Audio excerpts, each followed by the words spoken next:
Hey there, welcome to Bent on Better. It's Nick here, and in this video, we're gonna learn how to build a resilient low back with movements that are focused on building flexibility in all three planes of motion that your low back moves. Get ready to follow along, grab a foam roller, and let's get started.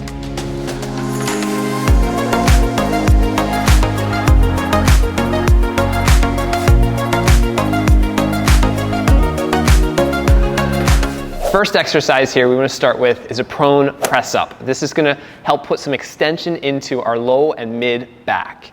To get set up, you want to lay down belly down on the ground, extend your arms out in front of your body first, and then one at a time we're going to slide our arms in, maybe not all the way at first, and begin peeling our chest away from the ground while keeping our hips down on the floor.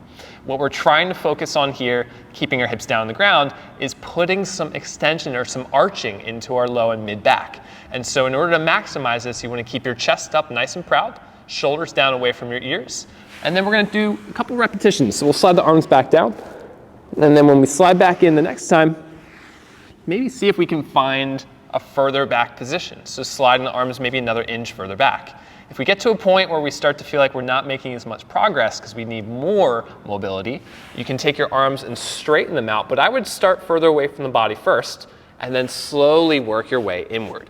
As long as you can keep your hips down on the ground and you don't feel pain or crunching in your low back, you're in good shape. Let's go ahead and do some repetitions of this first, focusing on breathing. Full breath in and a full breath out before advancing to the next motion. Next exercise after we've done prone press-ups in just a straight plane, we're going to start to rotate. So we'll get set up in the same way, belly facing down, arms out. We're going to slide in and find a position where we feel a nice, good stretch through the abdomen and no pain or discomfort in the low back here, keeping your hips down on the ground.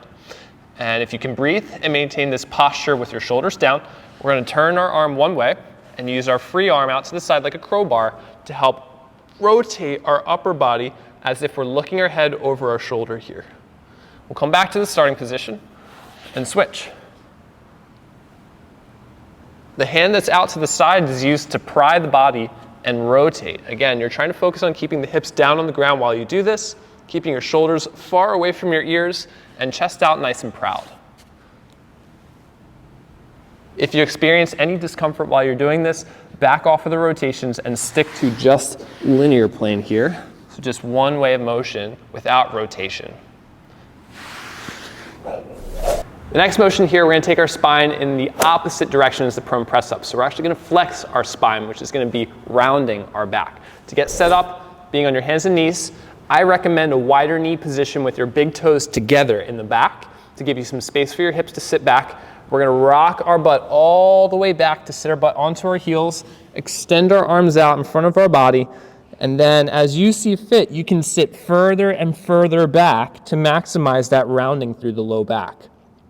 The goal here can be to just sit and breathe for a longer period of time, or to come out and treat this like repetitions. So maybe to come out and back in, sitting down, making sure that, again, you can breathe while you're in this position and that you're not causing pain in your low back or in your hips. If this is a bit too aggressive for your hips, maybe trying a more narrow position first will feel better.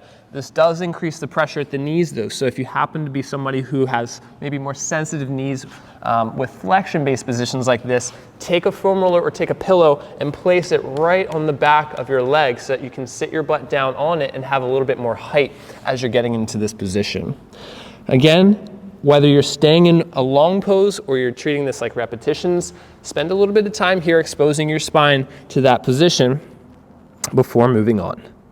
We can also increase this exercise by rotating from side to side or pulling our body from side to side like so to get more of a stretch on the outer edges of the rib cage here. It'll give you a little stretch to the lats as well.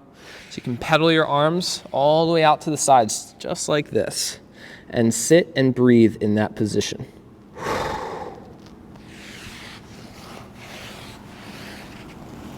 This Supine twist is a phenomenal exercise to introduce rotation while also promoting maximal stretch in the lower trunk area and the upper hip area.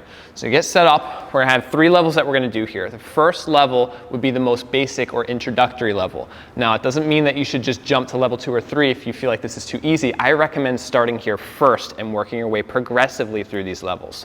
To get set up, we're gonna lay flat on our back, take our knees and bring them toward our chest, and rock them down to the ground on one side. Once your knees are down on the ground, try and stack your hips on top of each other and shoulders on top of each other to really promote good placement here. Whatever side your knees are on, in this case, this is my right side, you're gonna use that same side arm, so my right hand, to anchor your knees down in place. Your other free arm, you're gonna pretend like you're a book, opening the pages all the way up out to the opposite side. Make sure to follow with your eyes and with your chest. So as you're opening, you're rotating your upper spine. And close it back up and perform a few repetitions. And just like in our previous stretches, if you find that holding the position for a longer amount of time and just simply breathing is more beneficial to you, then that's what I would recommend doing. Hang out with your knees above your belt line as much as you can get them. Open up and breathe. Now, if the spacing between your knees in that position is really difficult, I recommend grabbing a foam roller or a pillow to place between your knees when you're in this side lying position here to help promote a more neutral hip position. This might feel more comfortable if you feel like when you get set up, your knees don't quite make contact with each other. This will help provide some support in that area. Same principles apply. Still use your hand to anchor down those knees to that side and open the arm up to the opposite side. Advancing our supine twist to level 2 might involve keeping a foam roller close or a pillow close to help support our posture. To get set up, we're going to lay flat on our back just as we did for level 1, bring our knees to our chest, roll out to the side, except this time, once we're all set up with hips stacked on top of each other and shoulders stacked on top of each other, we're going to take our bottom leg and straighten it all the way out straight to the South Pole. So straight down in line with your body, in line with your spine. Now, the foam roller could be used here to support your knee. If it feels a little too aggressive, it just brings your hips up into a more neutral position. Either way, the goal is still going to be to try and anchor down that leg using the same side arm with that leg above the belt line. We'll use the same principle here to twist open by taking our free arm all the way out to the side. And as you're doing this, your goal is going to be to try and keep that leg down on the ground with the objective to be to either get that hand down on the ground or to get that shoulder down on the ground on the opposite side to maximize the rotation.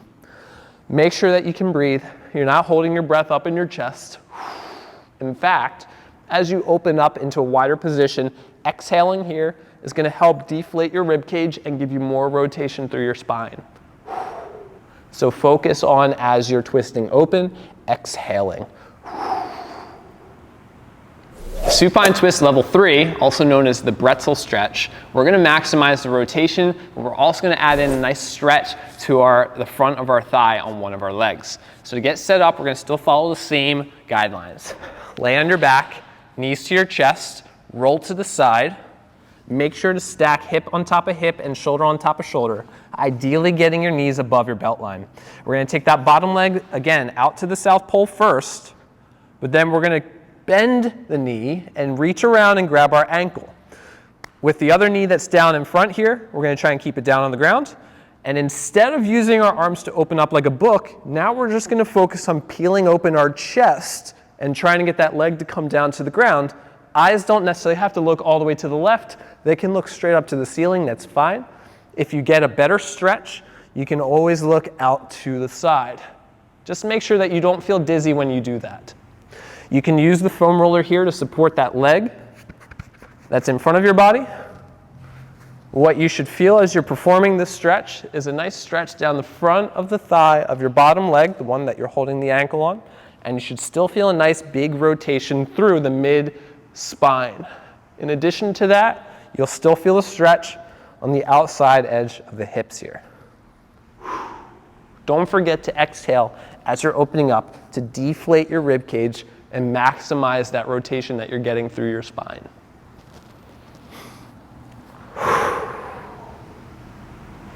This next stretch is going to focus on the lateral chain of our body, also known as the outside edge or outside chain of our body. This is really good to focus on doing both sides because this is going to free up some more slack in our low back, and especially if you're a side sleeper or somebody who might use a leg up when they sleep, because that's going to create a lot of tightness here in that outside edge or that outside corner of our low back. So stretches like this are going to help relieve that. To get set up, you want to position yourself near maybe a rack or a door frame, something that's stable, will not move, and you can get a full grip on.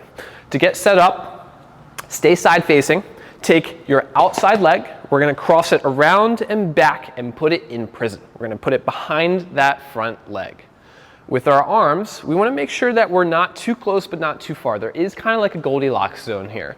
We want to be maybe about half an arm's width away from the rack or the door frame that you're using. With our outside hand, we're going to reach up, over, and with our thumb pointed down, grab onto that rack or that door frame and allow this outside edge or outside chain of our body to expand and stretch. And in order to maximize that, we're going to dip our hip out to the side. What you should feel is no pain, no discomfort, but a nice big stretch running from right around here in the shoulder area all the way down our rib cage, down that corner of the low back, past our hip and down into the leg. Depending on how tight you are in any of those positions along the chain, you may feel this stretch more intensely at one point more than another. Spend some time here, make sure that you can breathe, and again, make sure that you're playing this safe. So make sure that you've got a nice full tight grip. If you feel that you're slipping or that you're unsafe at any point, be sure to come out of it. Maybe reset your stance again, let your hands dry off if they're sweaty, and then go ahead and set back up. Now to intensify this more, you can take that back leg and step closer into that anchor point or that door frame that you have and really push that hip out to the side and get a bigger stretch here. You will bend through that front leg. That's fine. Allow that stretch to sink in.